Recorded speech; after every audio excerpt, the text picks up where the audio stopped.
Spanning tree BPDUGuard is a security-related enhancement to the traditional spanning tree. It's a very simple feature.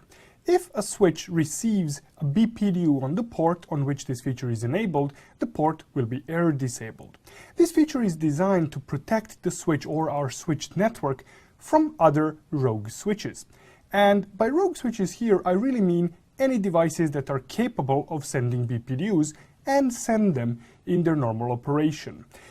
One thing that comes to mind other than switches in these contexts would be the wireless access points. This feature can be enabled either per port or globally as the part of the portfast configuration.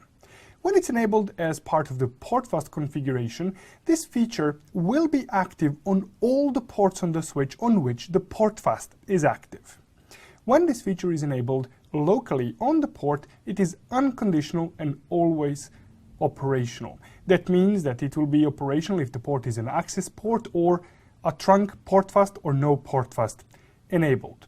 And again, when this feature is triggered, that means when we have received the BPDU on the port on which this feature is enabled, the port will simply be error disabled. Let me show you this in action. In my example here, I'm going to be using only two switches. I'm going to use Cat1 and Cat2. They're going to be interconnected using their gigabit 01 interfaces. Cat1 is the root bridge in this network, and what I'm going to do is, on this interface here, I'm going to enable the BPDUGuard. So let's go to the terminal, and here on Cat2, I'm simply going to confirm that this is the topology that I have. I have gigabit 01 here connected to Cat1, and I have a fast Ethernet 20, which is just some downstream interface on Cat2. So I'm going to go to Cat2 and I'm going to go to gigabit 01 and I'm going to say spanning tree BPDUGuard enable. When I do this, almost immediately the port is going to go into error disabled state. This was the result of the incoming BPDU from Cat1, and I can confirm this with show interface status error disabled. I will see that gigabit 01 is in error disabled state for the reason of the BPDUGuard. And when the port is error disabled, which I can again see with show interface, I can see that the port is down in error disabled state. I can clear this situation by shutting the port down and then doing the no shutdown. Of course, the moment I do no shutdown on this port, the port will go error disabled again. This, of course, is not a desirable thing. So what I'm going to do now is I'm actually going to unconfigure the spanning tree that was enabled on this port.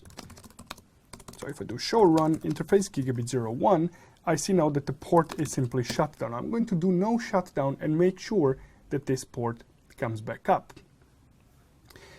Now, this was the example of configuring spanning tree BPDUGuard on per port basis. Let's take a look at the global configuration. Globally, this command enables BPDUGuard. It is going to be spanning tree portfast BPDUGuard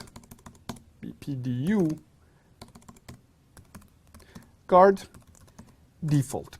Now, with this command here, what I've done is I have enabled BPDUGuard on all portfast enabled ports. I don't have any ports that are in an operational portfast state right now, but let's make one of the ports on my network portfast. So if I do show spanning tree, I see here that I have interface fast Ethernet 20. It is connected to another switch, but on this other switch, this is Cat3 in my topology, I have turned off the spanning tree. So I'm not going to be receiving any BPDUs from that switch. Then what I'm going to do is I'm going to go to the interface fast Ethernet 20 and I'm going to say spanning tree portfast. Now that this interface is portfast, I can confirm that BPDUGuard is actually enabled on this port.